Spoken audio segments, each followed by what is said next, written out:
Hi, Nadine. Welcome to the Business First Creatives Podcast. How are you today? Yeah, I'm fabulous. How are you, Collie? I'm excellent. So, for those that can't tell from your accent, you are on the opposite side of the world.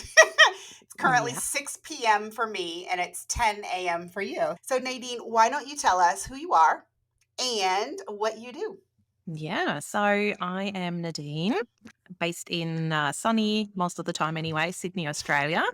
I am a strategic website and email copywriter for women led brands. And yeah, I am super passionate about helping those female founders write copy and build a strategic customer journey that helps them attract, delight, and retain their dream customers because that's where the magic lies, right?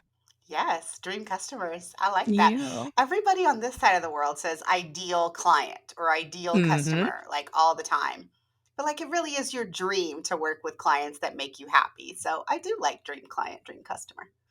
Yeah, I might have to change my vocabulary. So we are going to kick off with my first question that I ask all of my guests. And that is, do you consider yourself to be an entrepreneur first or a creative first? Yeah, it's funny you're asking that because it has shifted over the years. So when I started as a this business as a side hustle just over 5 years ago, I thought copywriting was all about creativity and coming up with fluffy words that sound great, as you do. And then as I explored the big world of copywriting further and took course after course, I actually worked out pretty quickly that it's very strategic and 80%, I would say, comes down to the strategy and the research piece, and 20% comes down to a natural flair for words and putting it all together. So I have quickly worked out that I am more on the strategic side, which serves me really well. And so I would call myself a an entrepreneur nowadays rather than a creative. So yeah, funny how it evolves, isn't it? You start out and then go, oh, hang on. I mean, Yes, that's the whole point of this podcast. I know. It's So incredible. I do really appreciate that you gave me the 80/20. I mean, my math heart is just so Mm, happy right now. Um, mm. so today we're going to be talking about voice of customer because this Yep. is your specialty as a strategic copywriter. Yep. And so, first of all, tell me, what is voice of customer and why should we care? Yeah. So, voice of customer is the language your audience uses to talk about their problems, your offer, and the transformation that they're hoping to achieve by working with you or purchasing from you. And voice of customer data really consists of a lot of moving parts. So you're looking at objections, things that are holding your dream customer or ideal customer back from buying from you. Also, false beliefs that might be floating around in their minds are things that the media, society, their friends and family are telling them about your offer and what you can provide. We're also talking about pain points. So, the things that are keeping them up at night, things that cause them sleepless nights and that they really want to fix. Hmm. And then, so important, that transformation. So, the happy place that they want to get to in an ideal world. And voice of customer encapsulates the way they talk about it. So the language they use, the words they use, and how they package their thoughts, yeah, in a way that is uniquely them. Okay, so let's start with me. I've been in business for 10 years, and of course, I have the photography side, and now I have the Dubsado strategic side. Mm. Let's stick with Dubsado because I think that's a little easier. So I've had clients. How is it that I should approach getting that voice of customer data from them? Yeah. So ideally, I'm sure you are onto it, knowing you. Ideally, you should be asking very pointy questions when you onboard those clients. Then during the process as well. So finding out, the mindset shifts that are happening as you work with them. And then you need to check in with them as well after you've worked with them to actually get those heart hitting, tangible outcomes that you can then turn into awesome testimonials on your website that you can share with people on social media, wherever you are trying to grow that trust in your brand and in your services. Um, you can also let's say, you've missed that part and you have never really surveyed customers and really asked them about the experience of working with you, you can also take that step back and backdate things. So you can send out a mass survey where you try to take them on that journey again. So help them relive that whole experience of working with you, where you ask about, objections that were floating around, doubts they had before hiring you. What made you that perfect fit? What made you different to all the other Dapsado experts out there? The transformation that that they got from working with you, and tangible results. Again, you want hard hitting numbers. Let's say they've tripled, the clients that booked with them. They have, doubled their prices, and people were happy to, um, work with them. So all those tangible things make everything much more relatable. And while you're there, you're getting the language that they're using to talk about you, which again helps you refine your offers, tweak your copy on your website, come up with blog post topics. There really is no end to how you There is can no end. dive into that data. It's amazing. I think it's so fascinating because I think that, okay, so let's be honest, it might be me, but I've known that you should do it throughout the customer journey for at least a hot minute. But I think that if you had asked me this 5 years ago, like let's say just about my photography clients, I don't think that I would have thought to ask them, well, but why did you decide to hire me when they actually Yeah, hired me? I would think about yeah, doing it's that in like a post session feedback form, but it always comes down to like if you ask it at the end of the service, they may not remember exactly why they decided to hire you. So that's why it's so important that we have multiple checkpoints while we are working with our clients to get this sort of, voice of customer data that's so important because you want to get what they thought when they hired you. You want to get the feeling from when they were working with you and then, 30 days, 60 days, 90 days out after they have fully implemented the service that you did for them or they've actually got yeah, those bookings, they've got that actual transformation that they can talk about. So Nadine, I'm so happy that you hit on that because I think a lot of the audience might think voice of customer is only done when the service is complete, or in the case of someone not yeah. hiring you, that you're asking them why they didn't hire you right after they didn't. But I mean, I can actually see some value. Ooh, I can actually see some value of coming to someone 60 days after they didn't hire you and be like, has Yeah, anything changed? Did you hire someone? Did you get the transformation that you were hoping? That would be really interesting voice of customer data. very clever. Yeah. And see, it might have gone pear shaped. So you might be coming in, actually showing an interest, and you might be able to Hmm. fix the mess. So, yeah, not for my Dubsado clients, but like for photography clients, I feel like the Mm, follow-up is super important. And so like for my newborn clients, one thing that I do that I also tell my students to do when I'm setting up their Dipsado and their systems is I say, hey, if you've got a newborn client that inquired with you super early in the pregnancy, they may not have booked because they just weren't ready to book mm, anybody. So I say that when they're about to enter full term, which, 36, 37 weeks, you should send them an email. Don't mention your services. Don't mention, if they hired someone, simply send them a nurturing email that's like, hey, I know you're getting ready to have the baby. Your due date's right around the corner. I hope you find this hospital yeah, checklist helpful as you're packing your hospital bag, or whatever it is that you can kind of add some value. And then if hiring a newborn photographer just kind of fell off in the mega list of everything that you have to do when you're preparing for a baby, maybe they will come back around and yeah, hire you because you're the only photographer that thought to yeah, check back in, months after they yeah. didn't hire you. And So see, showing a genuine yeah. interest again, even, without showing up, without a survey is, yeah, shows that you genuinely care about your customers and getting to know them intimately. Yeah. And, you can find out how you can deliver value again by researching, knowing the problems, the pain points that, yeah, help you deliver extra value. So I've got lots of clients to Mm. interview. But what if I was like a newbie entrepreneur and I haven't had that many clients? I don't have a newsletter. Where is it that I should go to try to figure out what my potential clients' pain points are or, the problem that I could be solving from them, where should I Yeah, go to so look? don't despair. You still have plenty of sources. It's I often hear from customers who come to me, clients who want to work with me, that they haven't done any research because they don't have customers, which there is a workaround. So luckily, with today's online world, there are so many places that you can. I like to call it snoop in a non creepy kind of way. So you can literally listen to the conversations that are happening online. You can start in Facebook groups, for example. So, pinpointing the Facebook groups where your ideal customer hangs out.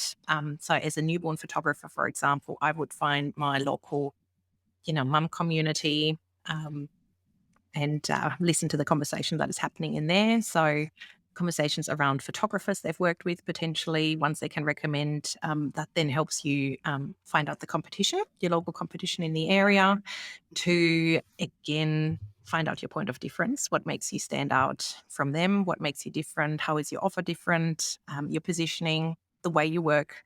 That helps you, shape a business that is entirely unique to you, and it also helps you, get into your ideal customer's mind. So, Facebook groups, you can also use online forums. So, Slack, if you track down channels where your ideal customer hangs out, just simply listen in and pick up the language that they're using to describe their state of mind, their worries. As you said, that hospital checklist, pack your bag checklist, that was a great way to add value, and is probably something you could have picked up in those groups because people discuss, all the things that need to be done before having a baby. So, snooping around online is fabulous. One thing I would say is don't use it as an excuse to copy what other people are doing. So if you find your competition and you read their testimonials, you check out their offers, you do not want to copy. You want to use it as a way to find your point of difference and then really speak to that point of difference and how you are better, more fabulous than everyone else. I mean, I think that it's one of the things that I've been talking about recently. Um, from being in Facebook groups, like you said, local mom Facebook groups. Every time someone asks for a photographer, I respond and I don't use the word photographer. I say that I'm a local newborn and family Mhm. filmmaker. And so if you would like to explore having video alongside your photos, here's a link to a few films that I've done. If you would love to discuss this, here's my website. I decided probably a little over 18 months ago. Well, no, actually, it was before the pandemic. So maybe 2.5 years ago, I started doing that. And someone said, "But why are you doing that when they say they want a photographer?" I'm like, "Because most people don't know you Mm. can get films." I said, "And that's also making me very different than the other Yep. 30 people Yep. that responded to them and said, 'Oh, I'm a local newborn photographer. I would love to take your pictures.'" I'm like, "No, I have to stand out somewhere." So and now, me saying that I am an in home photographer, especially for newborns, that isn't a point of Mm. differentiation anymore because there are so many Yep. people that offer in home sessions. So now I lead with video because I am still one of the few people in my local area that offers films. So, yeah, I mean, and I definitely got that from just being around the local mom groups and paying attention to, what all of the other photographers were Mm. responding, and I said, "How can I Yeah. respond differently?" And Yeah. so that's what I Smart. did. Because people buy into what makes you different. They don't want just anyone. And to be honest, some people always shop on price, but I reckon, especially nowadays, people want a point of difference. They want, special touch. So if you can, even in that first point of contact, stand out and really show that you understand them, that is going to give you a real unfair advantage. Yeah, that is it's something that I talked to a bunch of photographers about because I never responded to posts in Facebook Mm, groups for years because of course in local mom groups, people are usually like, "Oh, I want to hire a photographer that doesn't charge yeah. an arm and a leg." That is literally like nails on a chalkboard for me. But I started responding to them anyways because number 1, when someone says they want someone that isn't really expensive, you don't know what Mm, expensive is to them. So don't make that yep. decision for them. Number 2, um, I found that the people that were coming back to me were not the original people Mm, that posted. it was someone else that came in the group later and was literally searching like Yep. newborn photographer. And then my post would pop up, and then they would, contact all the people who had responded on someone else's post, and their budget wasn't the same, or perhaps, wasn't identical to the person that said, "Oh, I need someone that's cheap." So unless they use the word cheap, Yeah, cheap. I still post. It's funny, the same goes for copywriters. People want cheap copywriters. I'm like, caution. But yeah, it's funny, as you say, everyone attaches different value to things. So what is expensive to someone really, is within budget, and people are happy to invest if they see the value in it, as you said. So if you can package it right, that's all it takes. And if you can just Mm, show the value, mm, like you said, I mean, a value without a yeah, sale attached, people will just likely see you as the expert and go for exactly. that. So we've talked a bit about what voice of customer is. We've talked a bit about how you get it. And I think that I would be remiss if I didn't ask you about systems, since I'm the Mm, systems girl. So, how is it that we can put systems in place to make sure that we are getting that voice of customer data that is so important for yeah. our So business? personally, I use Dubsado in my business. I love it. It's literally, yeah, I I know know. that. But yeah, I'm not, not here to advertise for your services, but it's amazing. Dubsado is, it's changed the way I do business just because it puts all the research components and ticking all the right boxes on autopilot in my business. So I have set up onboarding sequences and onboarding processes that mean as soon as someone signs a contract, they get asked all the right questions. So I can then tap into those down the track. Same thing during our time, they get another little follow up to check in, see how they're going. Again, pick the language that they're using to describe the transformation, all those aha moments that are happening. And then after, same thing, probably. I think I've got it on 30 days at the moment. It's 30 days after working with them, I check in on how their new website is going, how that email sequence is going, what tangible transformation and outcomes they've had. And that allows me to put together some really pointy uh, testimonials that I have on my website and I share on social media. Big fan. So I basically use every interaction with my customers to source new content and new social proof to grow the trust in my expertise and my services and show my audience how they can, have the same within their business. People who can't do that Mm, for themselves. So we're going to yes. talk about that in a little while. So, I mean, you kind of nip the bud. You've got a system going where you're asking them during each stage of your client experience in some way for them to tell you how the service is going, tell you the pain points that they're experiencing. And for the most part, you've got this all Mm, done on autopilot using your yep. CRM, which is fabulous. Because even if you're not a Dubsado user, everyone, you can probably still send these Mm, emails out on autopilot with any CRM that you're currently using in your business. exactly. So please don't despair. Just because I'm a Dubsado user and Nadine is as well, Yep. you can still do this in the Yeah, CRM of and your even choice. even in the old days, the painful days before CRM, where I did things manually, I don't know how I did it. I had a Google form set up that I would link to in a manual email. So there are free systems out there. I know, right? Yeah, but I did it. I still send it out at the right times manually, but there are ways to incorporate, gathering all the right data even without a CRM. It's a bit more, manual, but it can be done. Mm, That's true. I recently discovered Airtable. Not that we're going to go yeah. off on a tangent, Nadine, but like Airtable is amazing for gathering customer client data, because then not only are you getting it, you're getting it all in the same Mm, place to where you can kind of look yep. for those trends and those patterns for each question that your client answers, like as a Mm, group. So I will potent. say, I'm finding that quite amazing as I'm asking things in my course Yeah. currently. How cool. Yeah, I haven't ventured into the big world of Airtable yet. One system at a time, right? I mean, Yes. one system at a Yes. time, girl. One system at a time. So, and actually, speaking of systems, so what is one system that you teach your clients that helps them move the It's needle? probably more a habit than a system. So, as part of my Mhm. copy intensives, I do all the research for them. So, most of my customers, when they come to me, they think they know their audience, when in fact, it's more assuming, guessing. Yeah, They do they've not. never actually really done a survey. They've never spoken to them.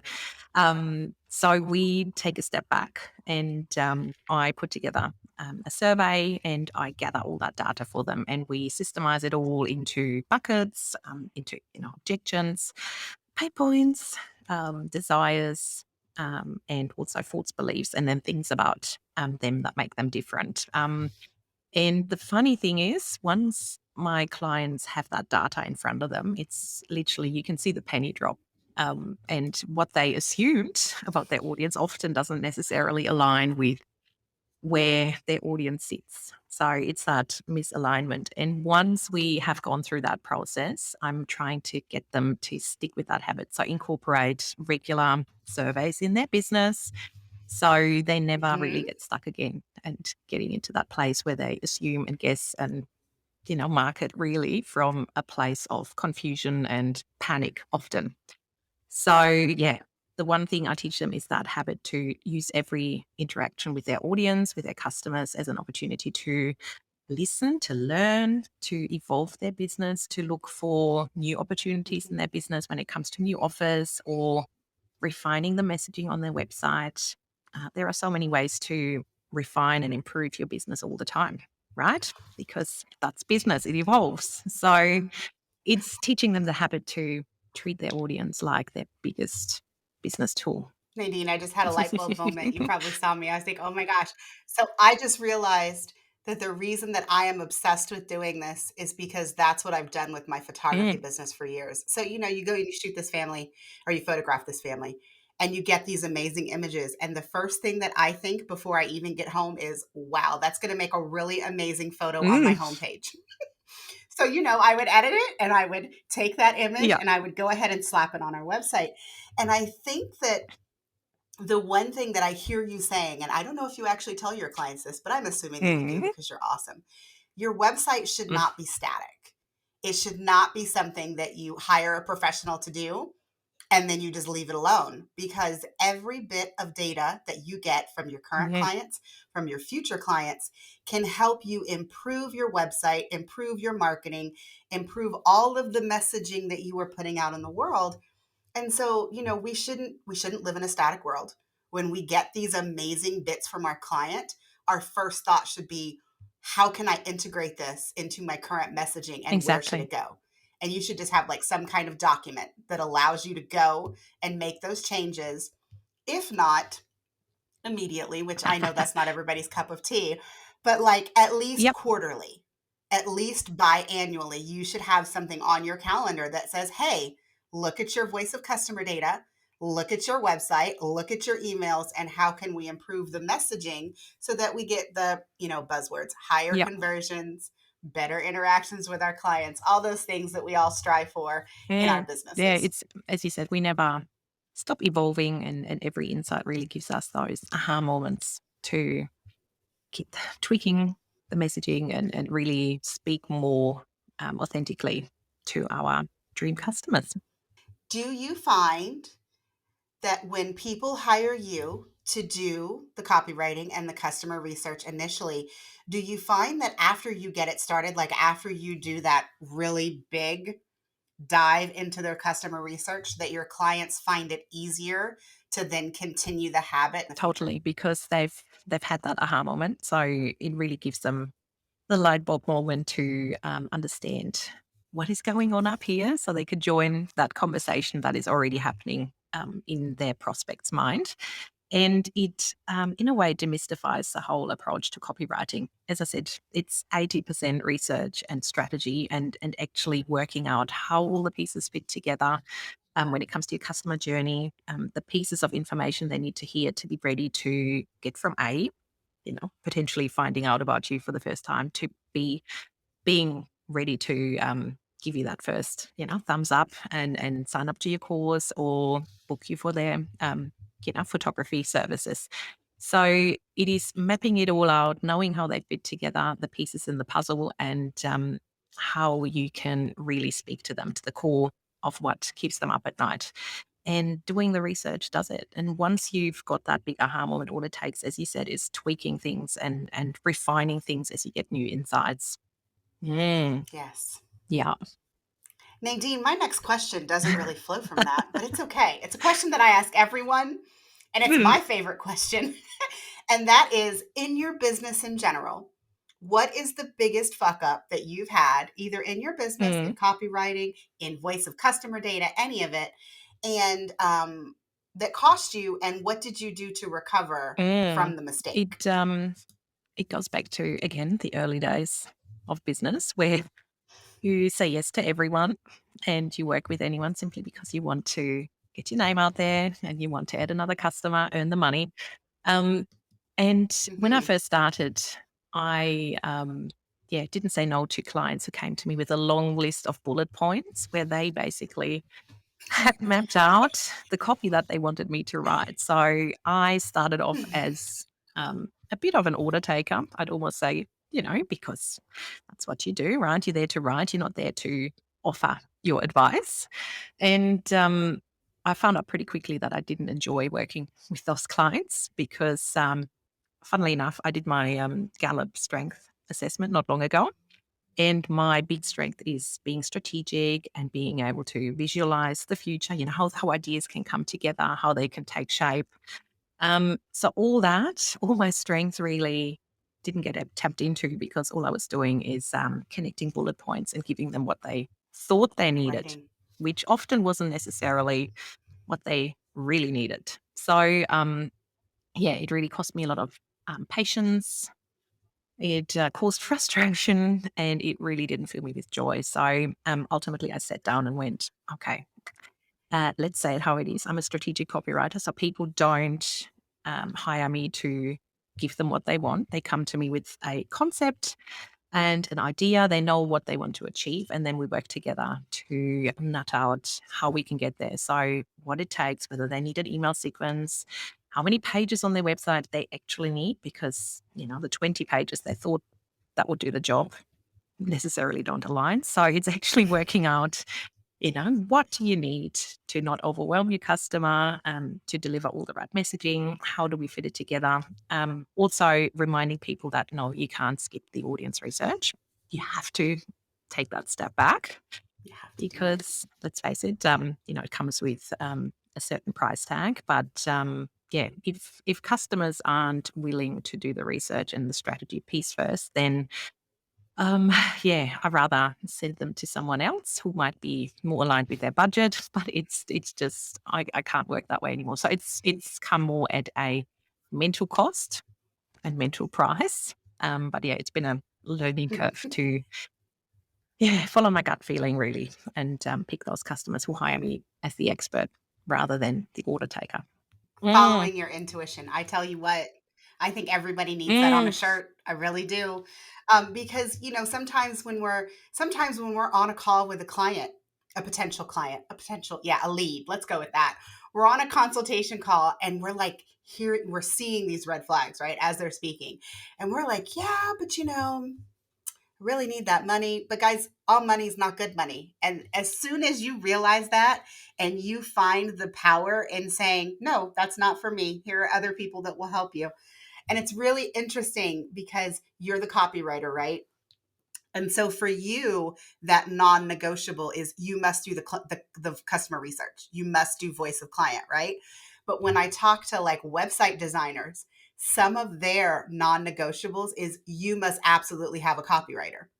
Like I hear so many horror stories from website designers that are like, "Oh, I worked with this one client and they didn't have a copywriter and then like the whole project just went off the rails because they didn't have enough copy to get their messaging across." So, I think our lesson here is that everyone should sit down and figure out what your non-negotiables are in order to provide the level of service that you want to provide and then work your way back. If those clients don't have it, if they're not willing to do it, that is a client that you probably need mm. to say no to. Mm, And that's exactly. okay. And as a mum of three, I've learned early on that, those red flag clients, they start impacting. your daily life, dinner Everything time, else. because they keep emailing with questions and problems. So it's really non-negotiable for your business owner sanity to have clear boundaries and really stick with them. Yeah. All right, Nadine. I I could literally sit here and talk to you forever. First of all, because I love your accent, and second of all, because everything that comes out of your mouth Oh, is gold, especially when you use the word strategic over and over again. So, so if anybody in our listening audience wants to find out more about your offers, where can they find you on the yeah. So they internet? can track me down on Instagram at Can Do Content. They can also head over to my website, candocontent.com. And I have, as it happens, just released an amazing resource that can help you DIY your audience research. So get your head around, yeah, how you can gather all that vital audience data for your business with SWOT files, templates, all the things you need to implement it in your own business as a regular habit without all the fuss and pain that comes with it normally. So you can find that all on my website as well. Otherwise, you can, of course, hire me to do the whole thing for you and then turn it into copy Hmm. that does all the heavy lifting for you. Mm. Yes. And actually, let me ask you a follow up question because you and I know each other from like Yes. VIP day circles. But so, what is your current offer? Are you strictly VIP Mm. days?